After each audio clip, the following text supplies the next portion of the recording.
सर्वशक्तिमान परमेश्वर कहते हैं, परमेश्वर हर एक व्यक्ति में कार्य करता है। इससे फर्क नहीं पड़ता है कि उसकी विधि क्या है, सेवा के लिए वो किस प्रकार के लोगों, चीजों या मामलों का प्रयोग करता है, या फिर इस बात से कि उसकी बातों का लहजा कैसा है। परमेश्वर का केवल एक ही अंतिम लक्ष्य होता है, तुम्हें बचाना। तुम्हें बचाने से पहले उसे तुम्हें रूपांतरित करना है। तो तुम थोड़ी सी भी पीड़ा कैसे नहीं सह सकते? तुम्हें पीड़ा तो सहनी होगी। इस पीड़ा में कई चीजें शामिल हो सकती हैं। कभी कभी परमेश्वर तुम्हारे आसपास के लोगों, मामलों और चीजों को उठाता है ताकि तुम खुद को जान सको, तुम्हारे साथ निपटा जा सके, तुम्हारी काट छाट करके तुम्हें उजागर किया जा सके। ऑपरेशन की मेज पर पड़े किसी व्यक्ति की तरह अच्छे परिणाम के लिए तुम्हें कुछ दर्द तो सहना होगा। आमीन। मैं एक अंश और पढ़ना चाहूंगी। बिल्कुल। असफल होना और कई बार नीचे गिरना कोई बुरी बात नहीं है। नहीं उजागर किया जाना कोई बुरी बात है। चाहे तुम्हारा निपटारा किया गया हो, तुम्हें काटा छाटा गया हो या उजागर किया गया हो, पर याद रहे, उजागर होने का मतलब ये नहीं कि तुम्हारी निंदा की जा रही है। ये अच्छी बात है। ये स्वयं को जानने का सबसे अच्छा अवसर है। यह तुम्हारे जीवन अनुभव को गति दे सकता है। इसके बिना तुम्हारे पास न तो अवसर होगा, न ही परिस्थिति, और न ही अपनी भ्रष्टता के सत्य की समझ तक पहुंचने में सक्षम होने के लिए कोई प्रासंगिक आधार होगा। यदि तुम्हें अपने अंदर की चीजों का पता चल जाए, तुम्हारे भीतर छिपी उन गहरी बातों के हर पहलू का भी पता चल जाए, जिन्हें पहचानना मुश्किल है और जिनका पता लगाना कठिन है, तो ये अच्छी बात है। स्वयं को सही मायने में जानने में सक्षम होना तुम्हारे लिए अपने तरीकों में बदलाव कर एक नया व्यक्ति बनने का अच्छा मौका है और नया जीवन पाने का अच्छा अवसर। खुद को जानकर तुम ये देख पाओगे, जब सत्य किसी का जीवन बन जाता है तो ये निश्चय ही अनमोल होता है। सत्य की प्यास जगेगी और तुम वास्तविकता में प्रवेश करोगे। ये कितनी बड़ी बात है। यदि तुम इस अवसर को थाम सको और ईमानदारी से मनन कर सको, तो असफल होने पर स्वयं के बारे में वास्तविक ज्ञान प्राप्त कर सकते हो। तब तुम नकारात्मकता और कमजोरी में भी फिर से खड़े हो सकोगे। इस सीमा को लांघने के बाद तुम एक बड़ा कदम उठा सकोगे और सत्य वास्तविकता में प्रवेश कर सकोगे। आमीन। परमेश्वर का धन्यवाद। परमेश्वर के वचनों से मैंने जाना कि वो कैसे भी कार्य क्यों न करे, चाहे वो न्याय और शुद्धिकरण हो, काट छाट और निपटारा करना हो, या उसे उसके कर्तव्य से हटाना हो, ये सब इसलिए किया जाता है ताकि उनका स्वभाव बदल सके। हाँ। मैं परमेश्वर के इन वचनों पर अपना अनुभव बताना चाहूंगी। बढ़िया। मुझे विश्वासी बने हुए कुछ ही महीने हुए थे।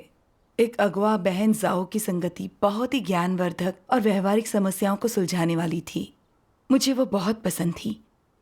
मैंने सोचा, कितना अच्छा हो बहन जाओ की तरह मैं उस मुकाम पर जाऊं जहां सत्य पर संगति करके समस्याएं सुलझा सकूं। जब किसी को अगवा या उपयाजक चुने जाने की बात सुनती तो मैं बेचैन हो जाती। मैं उस दिन के लिए बहुत तरसने लगती जब मैं भी एक कामयाब अगवा बन जाऊंगी। उसके बाद मैं परमेश्वर के वचनों पर चिंतन करने में जुट गई। मैंने भजनों की डायरी बनाई। मैं कलीसिया के हर काम में जोश से हिस्सा लेने लगी। कुछ सालों के बाद मुझे कलीसिया का अगुवा चुन लिया गया।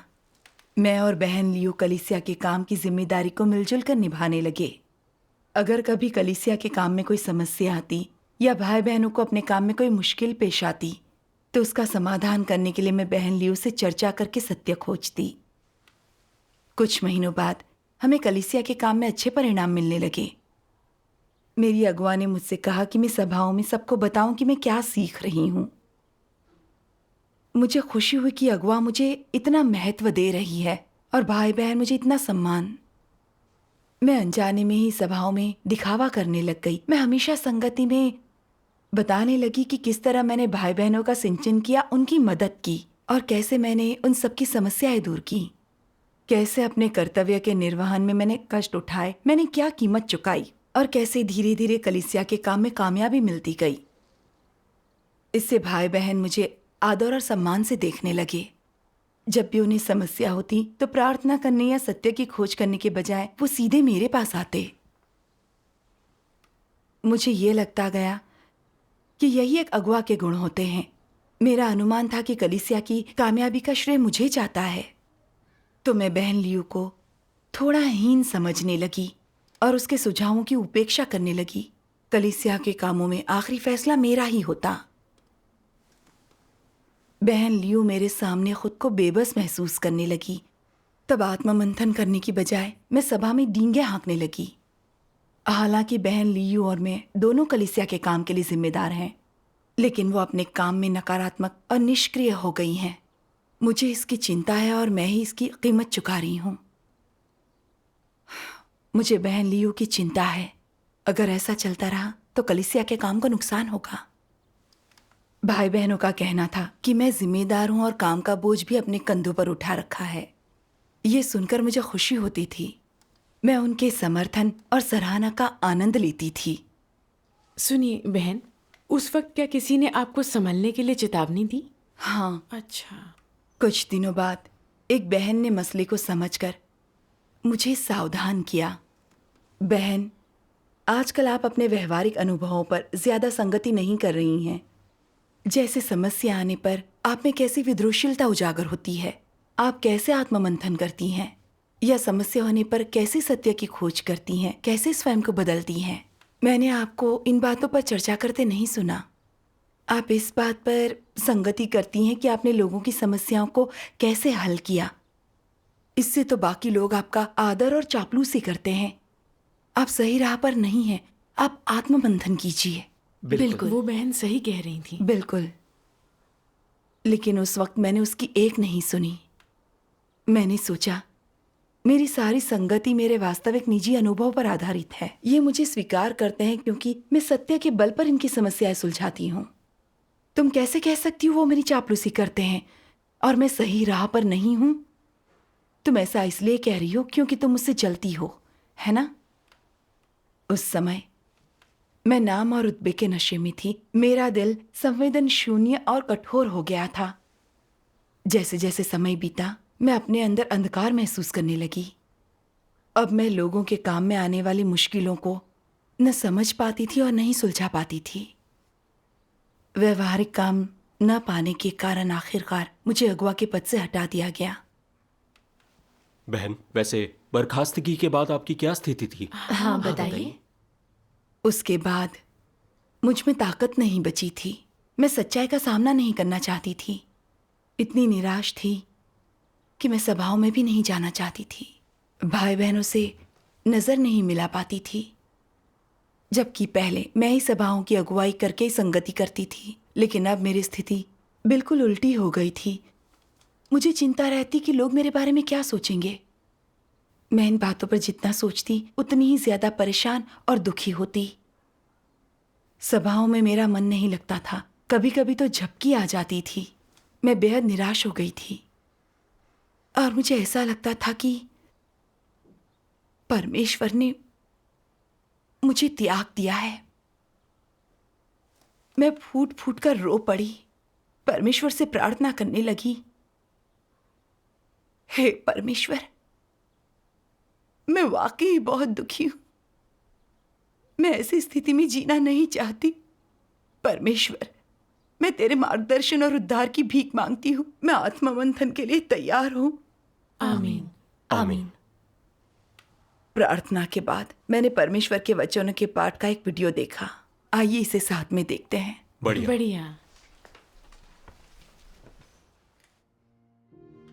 सर्वशक्तिमान परमेश्वर कहते हैं, तुम लोगों की खोज में तुम लोगों की बहुत सी व्यक्तिगत अवधारणाएं, आशाएं और भविष्य होते हैं। वर्तमान कार्य तुम लोगों की हैसियत की अभिलाषा और तुम्हारी अनावश्यक अभिलाषाओं से निपटने के लिए है। आशाएं, हैसियत और अवधारणाएं सभी शैतानी स्वभाव के उत्कृष्ट प्रतिनिधित्व हैं। अब तुम लोग अनुयायी हो और तुम लोगों को कार्य के इस स्तर की कुछ समझ प्राप्त हो गई है। हालांकि तुम लोगों ने अभी तक हैसियत के लिए अपनी अभिलाषा की उपेक्षा नहीं की है।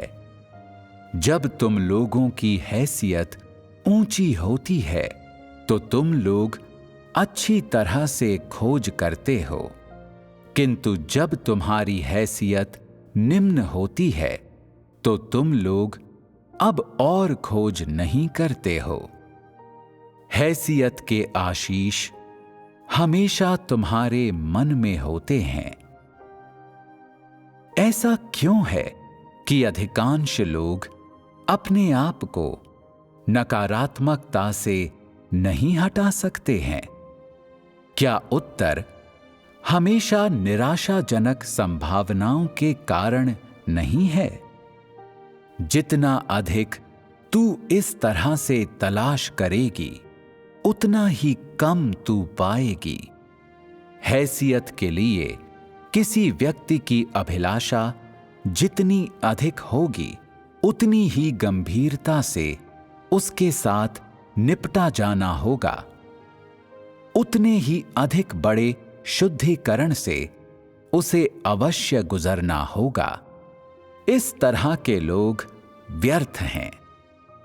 उसके द्वारा इन चीजों को पूरी तरह से छोड़ दिए जाने के उद्देश्य से उसके साथ पर्याप्त रूप से निपटा और उसका ठीक से न्याय अवश्य किया जाना चाहिए।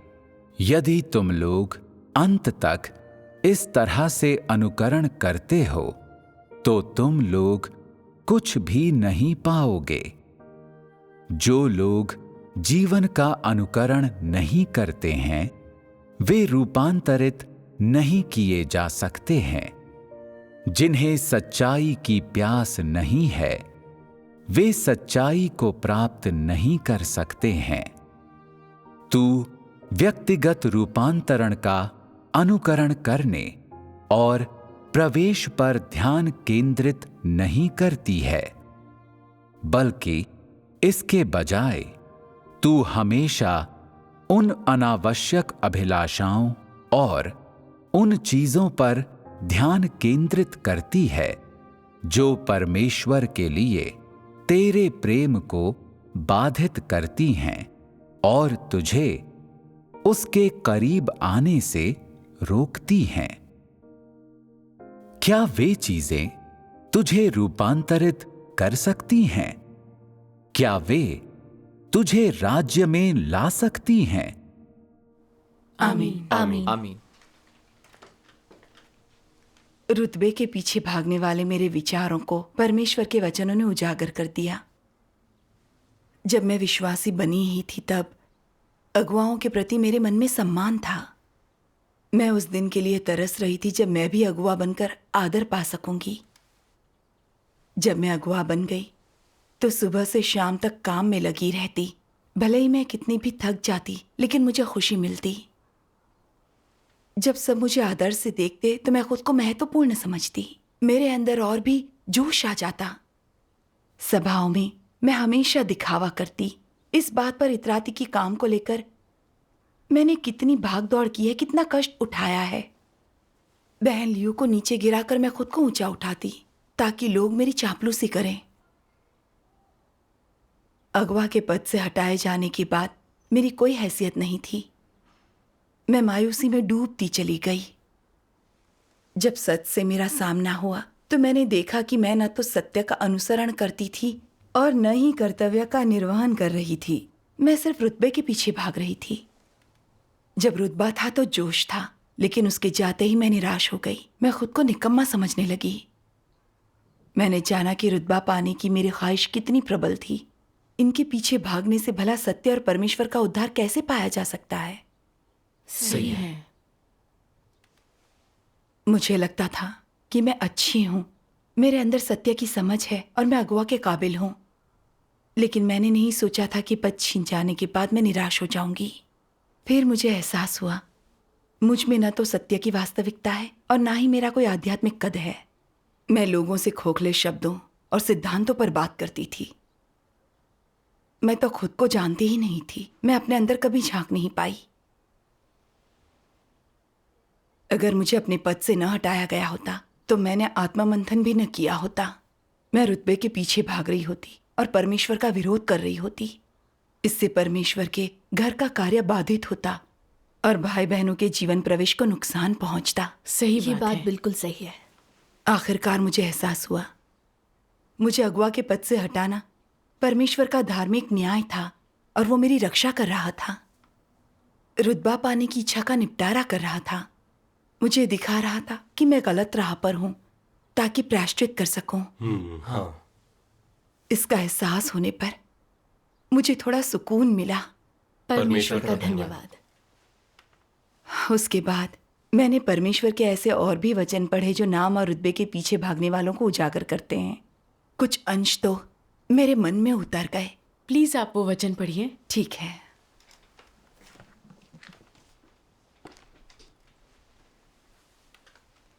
कुछ लोग विशेष रूप से पौलुस को आदर्श मानते हैं। उन्हें बाहर जाकर भाषण देना और कार्य करना पसंद होता है। उन्हें सभाओं में भाग लेना और प्रचार करना पसंद होता है। उन्हें अच्छा लगता है जब लोग उन्हें सुनते हैं, उनकी आराधना करते हैं और उनके चारों ओर घूमते हैं। उन्हें पसंद होता है कि दूसरों के मन में उनकी एक हैसियत हो, और जब दूसरे उनके द्वारा प्रदर्शित छवि को महत्व देते हैं तो वे उसकी सराहना करते हैं। आओ हम इन व्यवहारों से उनकी प्रकृति का विश्लेषण करें। उनकी प्रकृति कैसी है? यदि वे वास्तव में इस तरह से व्यवहार करते हैं तो ये इस बात को दर्शाने के लिए पर्याप्त है कि वे अहंकारी और दंभी हैं। वे परमेश्वर की आराधना तो बिल्कुल नहीं करते हैं। वे ऊंची हैसियत की तलाश में रहते हैं और दूसरों पर अधिकार रखना चाहते हैं, उन पर अपना कब्जा रखना चाहते हैं, अपने दिमाग में एक हैसियत प्राप्त करना चाहते हैं। ये शैतान की विशेष छवि है। उनकी प्रकृति के पहलू जो अलग से दिखाई देते हैं वह है उनका अहंकार और दंभ, परमेश्वर की आराधना करने की अनिच्छा और दूसरों के द्वारा आराधना किए जाने की इच्छा। ऐसे व्यवहारों से तुम उनकी प्रकृति को स्पष्ट रूप से देख सकते हो। कुछ लोग बार बार अपने बारे में गवाही देने, अपनी शक्ति बढ़ाने और लोगों एवं हैसियत के लिए परमेश्वर के साथ प्रतिस्पर्धा करने हेतु अपने पदों का उपयोग कर सकते हैं। वे लोगों से अपनी आराधना करवाने के लिए विभिन्न तरीकों एवं साधनों का उपयोग करते हैं ताकि लोगों को नियंत्रित कर सकें। कुछ लोग दूसरों को ये सोचने के लिए गुमराह करते हैं कि वे परमेश्वर हैं। वे किसी को कभी नहीं बताएंगे कि उन्हें भ्रष्ट कर दिया गया है और उनकी आराधना नहीं करनी चाहिए, और चाहे वे कितना भी अच्छा करते हों, ये सब परमेश्वर द्वारा उन्हें ऊंचा उठाने के कारण है और वे वही कर रहे हैं जो उन्हें वैसे भी करना ही चाहिए। वे ऐसी बातें क्यों नहीं कहते? क्योंकि वे लोगों के हृदय में अपना स्थान खोने से बहुत डरते हैं। इसलिए वे परमेश्वर को ऊंचा नहीं उठाते और ना ही कभी उनकी गवाही देते हैं। आमीन। परमेश्वर के वचनों से मुझे पता चला कि लोग नाम और रुतबे के पीछे भागते हैं। वे परमेश्वर का उत्कर्ष नहीं करते, बल्कि दिखावा करके लोगों से अपनी चापलूसी करवाते हैं और आसपास भीड़ इकट्ठी करते हैं। उनका शैतानी स्वभाव होता है। हाँ। ऐसों को परमेश्वर शाप और दंड देता है। सही है। क्या पौलुस इसका सटीक उदाहरण नहीं है? उसे अपने रुतबे और अधिकार से बेहद लगाव था। उसका पूरा ध्यान अपनी पद प्रतिष्ठा पर था। अपने धर्म पत्र में वो अक्सर अपने काम की गवाही देता और उसने कितने कष्ट उठाए।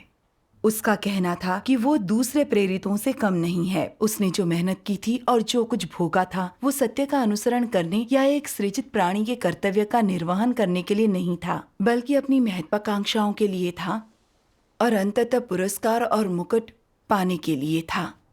ये सच है। इसीलिए बरसों की मेहनत के बाद भी उसके जीवन स्वभाव में कोई बदलाव नहीं आया था। आखिरकार अहंकार में उसने अपना विवेक गवा दिया, जिससे सिद्ध होता है कि उसका जीना ही मसीह था। वो प्रभु यीशु की जगह लेना चाहता था ताकि लोग उसका अनुसरण और अनुकरण करें। उसने परमेश्वर का अपमान कर दिया था। ये सही एकदम कहा। सच है। सही कहा। पौलुस की शैतानी प्रकृति अहंकारी और दंभी थी। वो हर काम अपनी अनियंत्रित महत्वाकांक्षाओं की तुष्टि के लिए कर रहा था। ये परमेश्वर की विरोधी थी। वो परमेश्वर के खिलाफ मसीह विरोधी राह पर चल रहा था, जिसकी परमेश्वर ने निंदा की। बिल्कुल। ये एकदम सच है। जहां तक मेरी बात है, अपने कर्तव्य के निर्वहन के बाद मैंने कहा, मार्गदर्शन के लिए परमेश्वर आपका धन्यवाद। लेकिन मन ही मन मैंने सारा श्रेय खुद ही ले लिया। बेशर्मी से परमेश्वर की महिमा चुरा रही थी। हर जगह दिखावा कर रही थी। डींगे हाँक रही थी कि मैंने कितनी भागदौड़ की, कितना कष्ट उठाया, कितनी समस्याएं सुलझा दी ताकि दूसरे मेरी चापलूसी करें। जब मुझे बहन लियो निराश और कमजोर नजर आई तो मैंने ऊपरी तौर पर उसकी मदद की और समर्थन दिया, लेकिन मन ही मन मैंने उसकी आलोचना की। सभाओं में उसे नीचा दिखाते हुए मैंने खुद को ऊंचा उठाया। मैं चाहती थी कि भाई बहन मेरा सम्मान करें और मेरी बात सुने। एक बहन ने मेरी समस्या को पहचान लिया और प्यार से मेरी मदद करने के लिए मुझे खबरदार किया, लेकिन मैंने उसे अस्वीकार कर दिया। मैंने तो यहां तक सोचा कि वो मेरा अपमान कर रही है, वो मुझसे जलती है। मैंने जाना कि मैं कितनी विवेक शून्य हो गई थी। परमेश्वर की गवाही देने और सत्य की संगति करने को लेकर मेरा काम पर कोई ध्यान नहीं था, बल्कि मैं दिखावा करने में लगी थी और हर बार अपने रुतबे को बचाने में लगी थी ताकि लोग मेरा सम्मान करें। मैं समझ गई कि मैं प्रकृति से बेहद अहंकारी और दंभी हूं। मैं पूरी तरह से शैतानी प्रकृति को जी रही थी। मैं भी पौलुस की तरह मसीह विरोधी मार्ग पर चल रही थी। अगर प्रायश्चित नहीं करती तो परमेश्वर मुझे तिरस्कृत करके हटा देता। इस विचार से ही मैं बेहद डर गई थी। मैं परमेश्वर के पास जाकर प्रार्थना करने लगी, सत्य की खोज करके पश्चाताप करना चाहती थी। आमीन। परमेश्वर का धन्यवाद। उसके बाद मैंने परमेश्वर के वचनों को और अधिक खाया और पिया, अपने कार्यकलापों के पीछे की मंशाओं की जांच की। समस्याएं आने पर मैंने परमेश्वर के वचनों का अभ्यास किया। धीरे धीरे मेरी स्थिति में सुधार आने लगा। परमेश्वर का धन्यवाद। उसके बाद आपका जीवन कैसा रहा? बताइए ना। उसके बाद परमेश्वर ने मेरे लिए एक और स्थिति का निर्माण किया। 1 महीने बाद एक अगुआ ने मेरे लिए घर पर सभा आयोजित की। शुरू में तो मैं इसे लेकर बहुत खुश नहीं थी। जब मैं अगुआ थी तो दूसरे लोग मेरे लिए यही काम किया करते थे, लेकिन अब मैं सभा आयोजित करने वाली थी। कितना अंतर था इसमें। लेकिन फिर मैंने सोचा, क्या मैं अभी भी नाम और रुतबे के पीछे नहीं भाग रही हूं? आयोजन का काम भले ही कोई विशेष काम न लगे, लेकिन ये मेरा कर्तव्य है, मेरी जिम्मेदारी और दायित्व है। हाँ, बिल्कुल। मेरी पसंद नहीं होनी चाहिए। मुझे परमेश्वर के शासन के प्रति समर्पित होना चाहिए। आमीन। आमीन। परमेश्वर का धन्यवाद। और इस तरह मैं सहमत हो गई। 2 दिन बाद अगवा कुछ बहनों को मेरे घर पर ले आई। मैं समझ गई कि मैं इनके साथ पहले भी काम कर चुकी हूं। मेरा चेहरा तुरंत लाल हो गया। मुझे बड़ा अजीब सा लगा, जैसे मैं उनसे छोटे पायदान पर खड़ी हूं। हमने एक दूसरे का हालचाल पूछा और फिर मैं खाना बनाने रसोई में चली गई। खाना बनाते समय मुझे वो वक्त याद आया जब हम साथ में काम किया करते थे। मैं सभाओं की अगुवाई करके इनके साथ संगति करती थी। सोचा नहीं था कि ये आज अगुवा बन जाएंगी और मैं घर पर सभाओं का आयोजन करूंगी। मैं वाकई बेचैन हो गई। मुझे एहसास हुआ कि मैं फिर रुतबे के पीछे भाग रही हूं। मैं तुरंत परमेश्वर से प्रार्थना करने के लिए दौड़ी। तब मुझे परमेश्वर के वचनों का ये अंश याद आया। जीवधारियों में से एक होने के नाते मनुष्य को अपनी स्थिति को बनाकर रखना होगा और शुद्ध अंतःकरण से व्यवहार करना होगा। सृष्टिकर्ता ने जो सौंपा है उसकी कर्तव्य निष्ठा से सुरक्षा करो। अनुचित आचरण मत करो या ऐसे काम न करो जो तुम्हारी क्षमता के दायरे से बाहर हो या जो परमेश्वर के लिए घृणित हो। महान या अद्भुत बनने की चेष्टा मत करो। दूसरों से श्रेष्ठ होने की कोशिश मत करो। नहीं, परमेश्वर बनने की कोशिश करो। लोगों को ऐसा बनने की इच्छा नहीं करनी चाहिए। सही है। महान या अद्भुत व्यक्ति बनने की कोशिश करना बेतुका है। परमेश्वर बनने की कोशिश करना और भी अधिक लज्जाजनक है। यह घृणित है और नीचता भरा है। आमीन। जो काम तारीफ के काबिल है और जिसे प्राणियों को सब चीजों से ऊपर मानना चाहिए, वो है एक सच्चा जीवधारी बनना। यही वो लक्ष्य है जिसे पूरा करने का प्रयास सबको करना चाहिए। आमीन। परमेश्वर का धन्यवाद। परमेश्वर के वचनों पर विचार कर मुझे समझ आया कि परमेश्वर घमंडी और महान लोगों को नहीं, बल्कि सच्चे लोगों को चाहता है। चाहे उसके पास रुतबा ना हो, वो सिर्फ परमेश्वर के शासन के प्रति समर्पित होने के लायक होना चाहिए। वह ईमानदार और कर्तव्यनिष्ठ हो। आमीन। बिल्कुल। परमेश्वर ने मुझे मामूली घास बनाया है और मुझे विशाल वृक्ष बनने की कामना किए बिना समर्पण करना चाहिए। मामूली घास बनकर अच्छी तरह से कर्तव्य का निर्वहन करना चाहिए। आमीन। आमीन। आमीन। मैंने उस समय को याद किया जब मैं अगवा थी। उस काम में महिमा दिखती थी, पर सत्य के अनुसरण पर ध्यान नहीं दिया। हमेशा नाम और रुतबे के पीछे भागी। मैं बेपरवाह थी, खुद को दूसरों से श्रेष्ठ समझकर अहंकारी होती गई। शैतानी स्वभावों को जीते हुए परमेश्वर को चिढ़ाती रही। अब मैं सभाओं के आयोजन का काम कर रही हूँ, जो कोई बड़ा काम नहीं लगता, लेकिन जिम्मेदारियां उठाने और कर्तव्य का निर्वहन कर पाने के कारण मैं काफी शांति और सुकून महसूस कर रही थी। परमेश्वर का धन्यवाद। मुझे अब ऐसा महसूस नहीं हुआ कि मेजबान बनने से मेरा कद छोटा हुआ है। मैं समर्पण करने में सक्षम थी। परमेश्वर का धन्यवाद। परमेश्वर का धन्यवाद। खाना खाने के बाद हम तीनों ने सभा की। मैंने संगति में खुलकर बताया कि अगवा रहते हुए मैंने अपने काम के दौरान क्या क्या सीखा। उन लोगों ने अपने अनुभवों पर संगति की। मुझे सचमुच आजादी का एहसास हुआ। अब मैं नाम और रुतबे के बंधन से आजाद थी। आमीन। आमीन। यही मेरे अगवा बनने और हटाए जाने का अनुभव है। परमेश्वर का धन्यवाद। वाकई हमारे लिए बहुत लाभदायक था। ये सच में, हमारे मुझे लिए बहुत अच्छा लगा। मददगार है, सच में। मुझे भी।